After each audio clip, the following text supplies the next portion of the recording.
Y los naturalizados corresponden al 1.3% de la población de Puerto Rico, pero siguen siendo 43.000 de la población. Considerando que estos números no pueden ser exactos con relación al estatus migratorio de muchos extranjeros, suponemos que el impacto de la comunidad inmigrante con capacidad de voto es reducido a nivel general, pero es muy significativo a nivel municipal.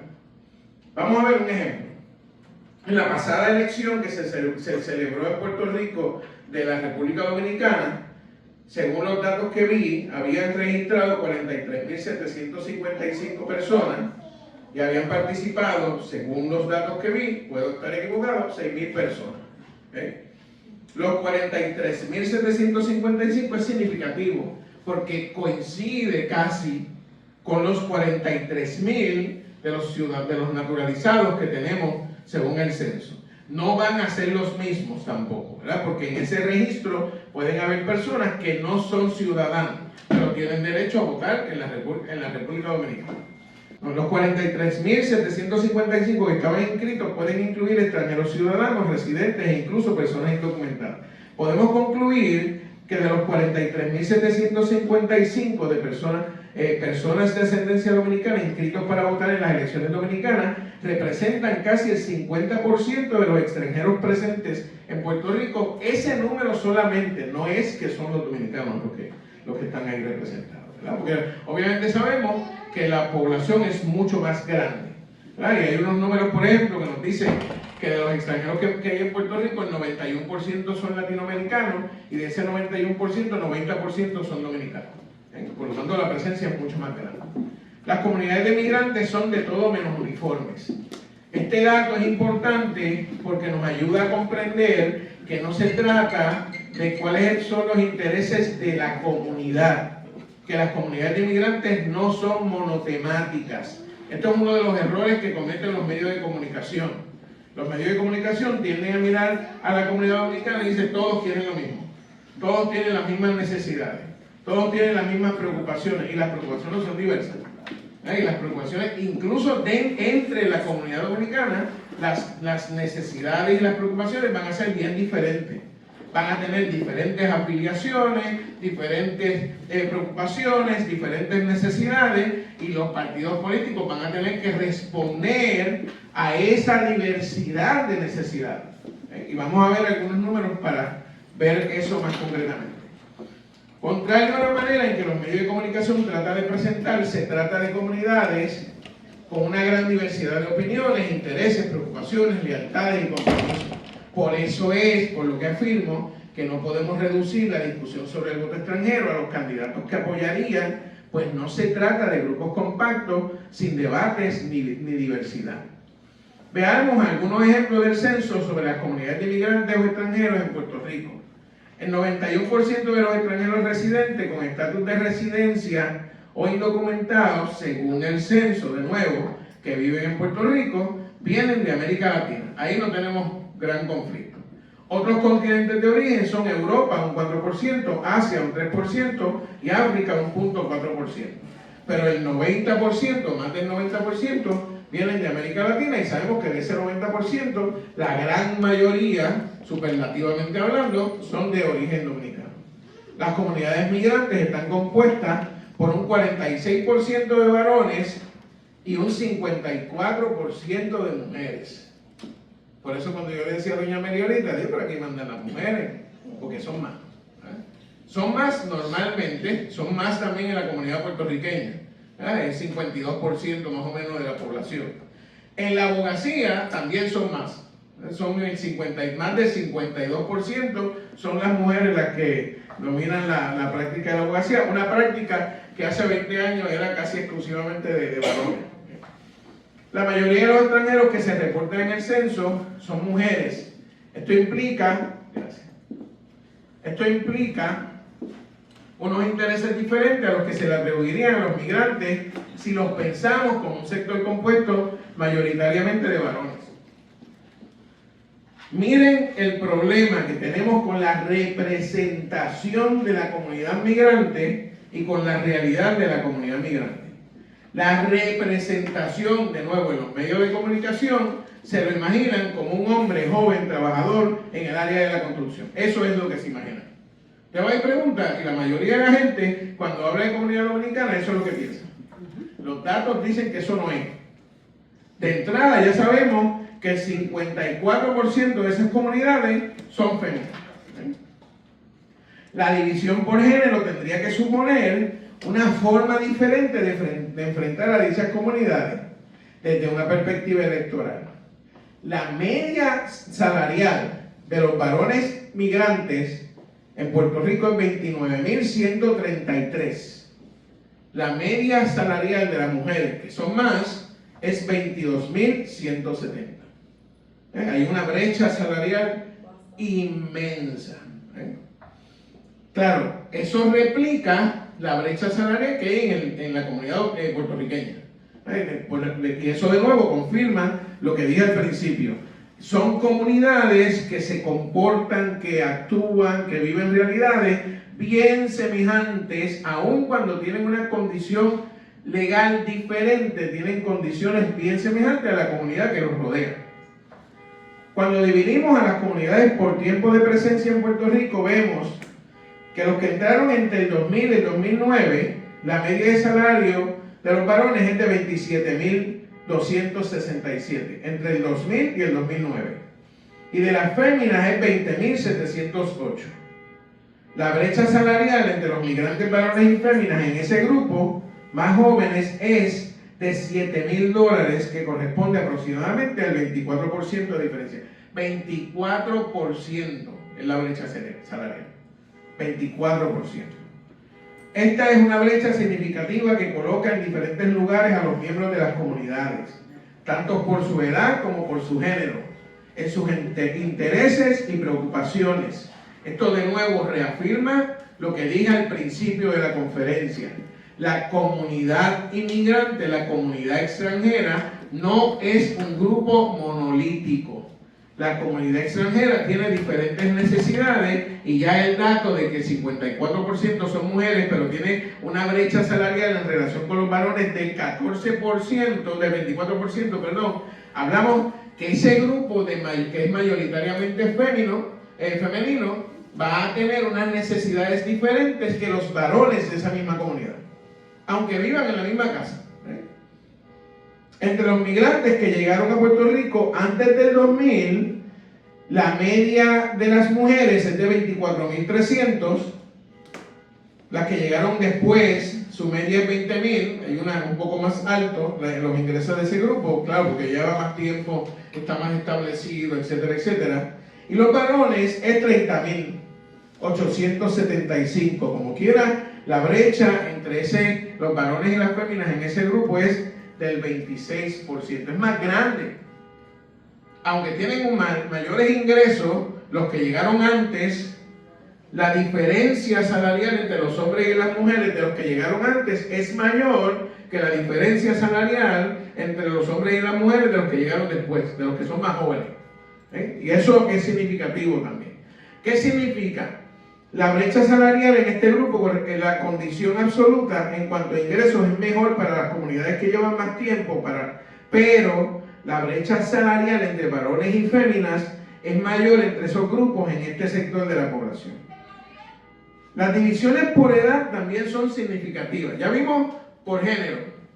Y entonces aquí hablamos de un análisis interseccional, ¿verdad? Lo que significa es que cuando nosotros hablamos de la comunidad dominicana, no podemos hablar desde una sola perspectiva. Hay que mirar las distintas realidades. Ya hablamos de género y las diferencias, y que es una comunidad fundamentalmente matriarcal, es decir, compuesta principalmente por mujeres, que puede tener muchas explicaciones. Las divisiones por edad son significativas e importantes. En las comunidades migrantes tenemos el sector más numeroso entre los 22 y los 44 años. Ese es el sector más numeroso, con un 19% de esa población. Mientras que el segundo grupo más numeroso es el de 55 a 64 años. El más numeroso es 22 a 44, todavía es una población relativamente joven en relación a la comunidad puertorriqueña. El segundo grupo más grande es el de 55 a 64, que es donde se ha ido creciendo más la población puertorriqueña. Por lo tanto, ahí va a haber una diferencia grande. ¿Por qué? Porque la comunidad dominicana más joven en Puerto Rico o extranjera en Puerto Rico va a tener que mantener, técnicamente hablando, a toda la otra comunidad que es mayor de edad en su propia comunidad y en la comunidad puertorriqueña. Porque alguien tiene que pagar el seguro social, alguien tiene que hacer los trabajos, alguien tiene que dar los cuidos, etcétera, etcétera. Y se dan cuenta que ahí, de nuevo, hablamos de una diferencia. No es igual el interés de una persona que tiene 23 años al interés de una persona que tiene 55. Las preocupaciones son totalmente diferentes. Por lo tanto, no podemos pensar que esos dos grupos van a votar monolíticamente. No lo van a hacer. El grupo entre 5 a los 17 años es del 5%. Esto a mí me llamó la atención porque siempre pensé que era una población mucho más joven, pero se ha ido envejeciendo, no al mismo ritmo que la población de Puerto Rico, pero ha ido envejeciendo. Y el 6% está compuesto por el grupo de 18 a 24 años. Esto nos indica que la población inmigrante está comportándose como el resto de la población en cuanto al envejecimiento. Esto sería otro elemento que tiene que incidir en la forma en que pensamos en este sector desde una perspectiva política. El otro día leía un artículo sobre la era de la despoblación. Ese artículo lo que decía, era en la revista Foreign Affairs, lo que decía era que la experiencia que estamos teniendo nosotros de despoblación no es solo en los países desarrollados, es global. El proceso de despoblación no se está dando solamente en algunos lugares, se está dando en todas las naciones. Y eso lo que significa es que vamos a tener una reducción significativa de población globalmente hablando. Ya antes habíamos pensado que se iba a dar en algunos países sí, en otros no, pero eso no es lo que está pasando. La composición familiar de las comunidades migrantes es también interesante. El 46% de los inmigrantes que viven en Puerto Rico viven en familias compuestas por un matrimonio, mientras que otros tipos de estructuras familiares componen el 51%. Es decir, la mayoría de esas comunidades viven en familias que no son, entre comillas, lo que llaman la familia tradicional. Son familias monoparentales. Solamente imaginen que si tenemos el 54% compuesto por féminas, vamos a hablar de familias donde la mayoría de las jefas de familia van a ser mujeres. Ese es un dato también que afecta la forma en que esa comunidad va a tomar decisiones políticas. El tamaño promedio de la familia de los inmigrantes es 3.2 personas. 3.2 personas, lo que significa es que tenemos familias que aunque la mayoría no son familias tradicionales, lo pongo entre comillas, ¿verdad? Porque eso no existe, ¿verdad? Eso es un mito, pero es la forma en que nosotros lo podemos entender. La realidad es que las familias de los inmigrantes son más grandes que la familia de los puertorriqueños. Bueno, los puertorriqueños tienden a tener familias mucho más pequeñas, un hijo por familia. Entonces las comunidades migrantes tienden a tener un hijo y un cuarto. No puede tener un cuarto de hijo, pero lo que significa, ¿verdad?, en relación de que hay más familias que tienen más hijos y otros que no tienen tanto. Y eso, de nuevo, eso afecta los intereses de esa comunidad. Si ustedes tienen familias que son más grandes, que tienen más hijos, la preocupación, por ejemplo, sobre la educación es mayor que aquellas familias donde ya no hay hijos, o que no tuvieron ningún hijo, pues no les preocupa el problema de la educación. Y tenemos una familia que está compuesta por 2 personas jóvenes que no tienen hijos y no prevén tener hijos, el tema de la educación no es relevante.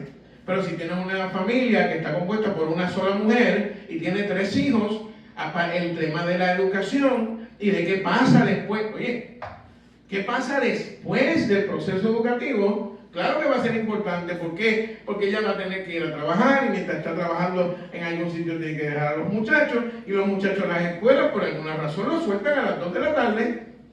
¿Verdad? Y entonces, ¿qué hace esa mujer que está sola y que tiene 3 hijos? Pues tiene que trabajar hasta las 2 de la tarde o no trabajar.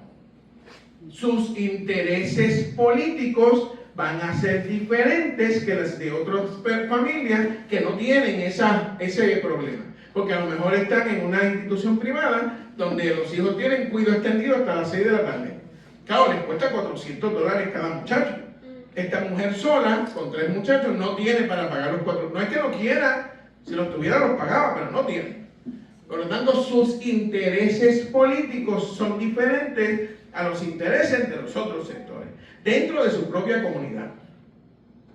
Considerando la población que entró en Puerto Rico entre el 2000 y el 2009, en cuanto al tema de la educación, este es otro dato que es bien interesante, el 23% de la población está en la escuela elemental. Estos son los que entraron entre el 2000 y el 2009, o tienen una educación de escuela elemental. De escuela superior está el 21%, pero el 55% que entró entre el 2000 y el 2009 tiene un grado universitario o estudios graduados. Y ahí se acabó el cuento del inmigrante, que es un trabajador de la construcción, que no tiene educación. 55% tiene o grados universitarios o estudios graduados. Eso cambia totalmente el rostro del inmigrante en Puerto Rico, ¿verdad? En la población inmigrante de 25 años o más podemos identificar que el 23% tiene un grado escolar elemental, el 21% un grado de escuela superior y el 19% tiene estudios graduados o superiores. Claro, ¿por qué los más jóvenes tienen más estudios universitarios, más estudios graduados? Porque sus padres, cuando los trajeron, se encargaron de que ellos fueran a la universidad. Y en caso de Puerto Rico, es como normal. Usted se gradúa de escuela superior y a nadie se le ocurre, pues no voy a estudiar, que no va a estudiar, y ya sabemos cómo lo vamos a resolver. Va a estudiar porque va a estudiar. Y la comunidad dominicana, la comunidad inmigrante, se comporta en ese sentido igual que la comunidad puertorriqueña, donde estudiar en la universidad es normal. Por lo tanto, cambia la relación, y fíjense que los mayores, como quiera el 19%, tienen estudios universitarios. El 20% tiene un grado completo de bachillerato. Estas comunidades, cuando hablamos de educación, es otro elemento en el análisis interseccional. Hablamos de género, hablamos de clase, de los ingresos, y hablamos del nivel educativo que te va a abrir las puertas o no para tener otras oportunidades en el futuro. Estas comunidades tienen un 11% de sus integrantes que trabajan en el sector de la construcción, solo el 11%. No es el 100%, no es ni siquiera el 50%, es el 11%. El 16% trabaja en áreas de administración. Eso significa, 16% que trabaja en áreas de administración, que son personas que tienen algún tipo de destreza desarrollada por medio de la educación, grados, certificados o bachillerato. El 14% trabaja en áreas relacionadas a la educación, y en el área de las artes y entretenimiento, el 13% de la población migrante está trabajando en ella. Siempre hemos tenido la imagen del migrante que es obrero de la construcción o que es una persona que se dedica a la limpieza de casas, etc. Pues eso no es. Los datos nos dicen todo lo contrario. Están trabajando en el área de la administración, están tomando decisiones, están administrando, mandando, están gobernando. Son los que toman decisiones y luego en el proceso electoral no cuentan. Hay que cambiar eso. Pues claro. Tenemos que hacerlo. Estos son solo algunos de los datos que deben ser considerados a la hora de pensar la participación política de los extranjeros en Puerto Rico.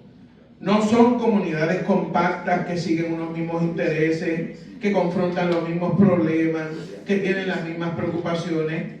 Cuando hablamos de las comunidades extranjeras, estamos analizando comunidades integradas en la comunidad mayor de Puerto Rico, que muchas veces, y aquí tenemos que hacer la salvedad, por la coincidencia cultural, por la coincidencia en el idioma, es mucho más fácil a la comunidad inmigrante latinoamericana integrarse a la sociedad puertorriqueña y actuar y comportarse y desarrollarse como se desarrolla el resto de la comunidad puertorriqueña. Eso no quiere decir que no hay discrimen, claro que lo hay, que no es aceptable. Pero no es tan marcado como si hubieran, además de diferencia de nacionalidad, diferencias culturales. Esas diferencias culturales no están ahí.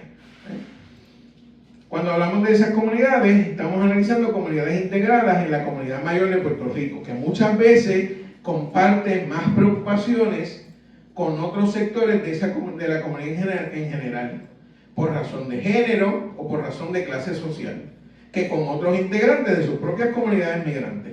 Esta diversidad en condiciones, necesidades, situaciones, debe servirnos de barómetro para comprender las formas en que se comportan políticamente las comunidades de extranjeros en Puerto Rico. Las elecciones del 2020 se decidieron de la siguiente manera. Yo no me acordaba bien los datos, ¿verdad? A nivel de la gobernación, el candidato del Partido Nuevo Progresista obtuvo 20,000 votos más que su rival del Partido Popular Democrático. 20,000 votos más es 1.4%. Considerando que el voto extranjero puede ser el 1.3% de la población general, en la isla es posible pensar que ese voto extranjero, ese 1.3, son los que ya participan. Eso es sin contar los que podrían participar, que llegaría a 2.6. Es posible pensar que el voto extranjero tiene un mayor impacto del que podríamos haber pensado en el pasado. Yo creo que hace más de 15 años yo le dije una vez a doña Mary, ustedes son la fuerza política más importante que hay en el país. Todavía estoy esperando esa manifestación, pero está ahí. En el municipio de San Juan, este dato también es importante, porque es donde mayor se concentra la población extranjera latinoamericana, ¿verdad? En el municipio de San Juan, que es donde tenemos una mayor concentración de inmigrantes, el candidato del Partido Nuevo Progresista obtuvo 3,465 votos más que el candidato del Movimiento Victoria Ciudadana. La ventaja porcentual del candidato vencedor fue de 2.73%. Pudo haber sido dominicanos. Bueno, es que esa diferencia indica que hay un margen tan pequeño de diferencia entre uno y el otro, que el impacto del voto dominicano, que en el caso de San Juan va a ser mucho más grande que en el resto de la isla, va a ser significativo. No ganas la alcaldía de San Juan sin el voto dominicano. Eso es la realidad. Con permiso, ¿cuánto fue la diferencia? 3,465. Yo tuve que leerlo como 3 veces que tal cuando lo vi. Lo vi de nuevo. Equivale a 1. No, en el caso de ellos, 2.73. 2.73 porque fueron 126,000 votos que se emitieron en el municipio. Total, o sea, el Sí. universo, o sea, la porción debería sacarse el porciento, debería sacarse en base al universo. Sí, que eran 126,000. Sí.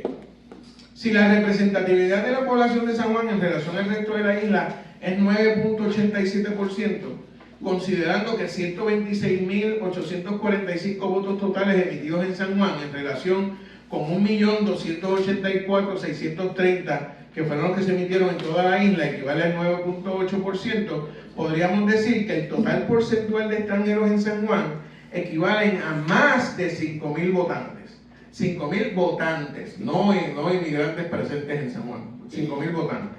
Podríamos concluir que esa población podría tener un impacto significativo en el resultado de las elecciones municipales de San Juan. El impacto del voto extranjero en otros municipios podría ser determinante según su cantidad, presencia y los resultados electorales del 2020. Otros municipios donde la presencia de extranjeros podría ser considerable y tener un impacto significativo podrían ser Bayamón, Guaynabo o Carolina, pero en esos municipios la ventaja del incumbente es demasiado grande en relación al que llegó en segundo lugar.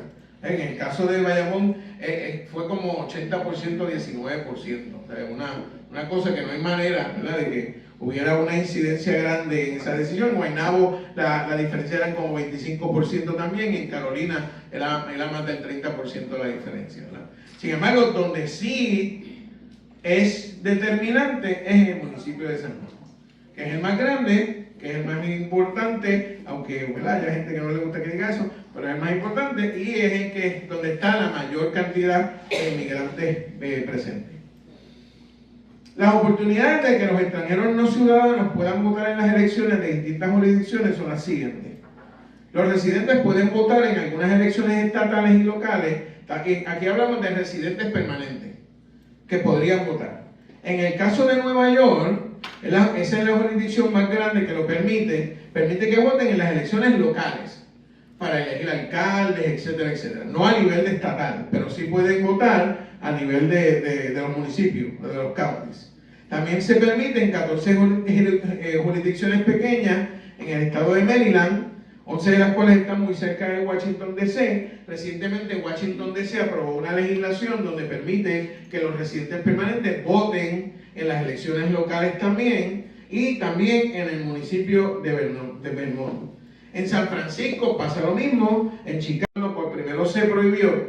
Dice que es ilegal para un extranjero votar en una elección que se celebre solo o en parte para elegir el candidato de presidente, vicepresidente, los electores presidenciales, los miembros del Senado, los miembros de la Cámara de Representantes, el delegado del Distrito de Colombia o el comisionado residente de Puerto Rico. Si la elección es para uno de ellos, se supone que el extranjero no ciudadano no puede participar.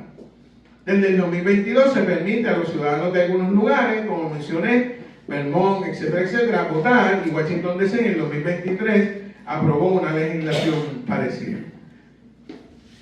En Puerto Rico se propuso el voto de los extranjeros no ciudadanos, y estos fueron los resultados. La Cámara de Representantes consideró el proyecto de la Cámara 1891, presentado en octubre del 2023. Fue presentado por los representantes Hernández, Varela y Sánchez del Partido Popular. El proyecto buscaba habilitar a las personas extranjeras domiciliadas en Puerto Rico que cuenten con permiso de residencia legal permanente como elector de Puerto Rico. Definía ciudadano en la legislación electoral como toda persona natural que por nacimiento o naturalización es reconocida por las leyes de Estados Unidos como ciudadano americano, así como toda persona extranjera domiciliada en Puerto Rico que tenga permiso de residencia legal. Como nuestro sistema restringe el acceso al voto a los ciudadanos de los ciudadanos de los Estados Unidos, la redefinición del término ciudadano no modifica esta ciudadanía. Será elector de Puerto Rico toda persona extranjera domiciliada en Puerto Rico. Esa es la norma que ellos querían establecer. La propuesta permitiría que los residentes legales pudieran votar en las elecciones estatales, excluyendo la votación de comisionados residentes. Como lo iban a hacer era que se iban a producir dos papeletas para el gobernador. Una papeleta para gobernador con solo el candidato a gobernador y una papeleta para gobernador que incluyera el comisionado residente. El extranjero no ciudadano podía votar por el gobernador, pero no podía votar por el comisionado residente. Así que tendría que tener cuidado con ello. Claro, uno pensándolo, eso abriría la puerta para ciertas discriminaciones, porque tendría que identificarse, ¿verdad?, para poder emitir ese voto. Y eso significaría que si no, por ejemplo, tú tienes un salón donde solamente dos personas no ciudadanos van y votan y ya están identificados como no ciudadanos, ya saben por qué votaron. Y eso puede ser peligroso. Es donde yo tengo mis reservas con esa estructura. Yo produciría una papeleta diferente, una para comisionado residente, una para gobernador, o llevaría a cabo el proceso para elector y comisionado en otro proceso diferente al de la votación estatal, ¿verdad? Y así podría salvar eso. La ley federal que prohíbe el voto de los extranjeros no ciudadanos, que se aprobó en 1996, que la aprobó un Congreso republicano y la firmó un presidente demócrata, ¿verdad? Porque así pasan las cosas. Hasta mediados del siglo XX, la gran mayoría de los estados permitían a la gente no ciudadana votar. Hasta mediados del siglo XX, la gran mayoría de los estados de los Estados Unidos permitían a los no ciudadanos votar. El terror antimigrante comienza después de la década de los 50, se consolida con la primera ley de inmigración que se aprueba en los 60 y después con esta del 96, que es como la locura hecha ley, ¿verdad? Por el momento en que se aprueba. Esa ley dice que los extranjeros no pueden votar en las elecciones que le mencioné anteriormente, presidente, vicepresidente, comisionado residente, etc. Pero dice, a menos que la elección se lleve a cabo para otro propósito, hacemos un plebiscito, pueden votar, claro que sí. ¿Por qué no? Lo podrían hacer.